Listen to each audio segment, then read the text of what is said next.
तर फायनली आज आहे माझा डोहाळे जेवणाचा कार्यक्रम. सजावटीचं सगळं सामान त्याचबरोबर फराळाचं सगळं शरूने खूप छान सजवून ठेवलेलं हॉलवर. खरं तर याच सगळ्या गोष्टींमुळे हॉलला खरी शोभा आली होती. मी हॉलवर पोहोचले तेव्हा माझी मेकअप आर्टिस्ट ऑलरेडी तिथे आलेली. तिचं नाव अश्विनी कावरे आहे.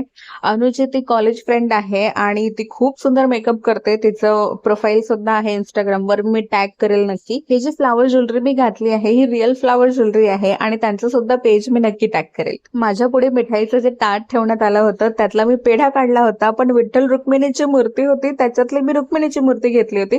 त्यामुळे आता नक्की काय होणार आहे हे परत एक कन्फ्युजन आहे.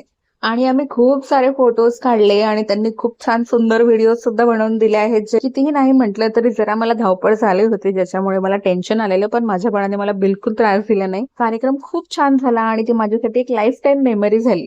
त्याचबरोबर सगळ्यांनी खूप छान डान्स केलेत. अनुने सुद्धा एक डान्स केलाय जो माझ्यासाठी सरप्राईज होता. चला भेटूया नेक्स्ट ब्लॉग मध्ये. बाय.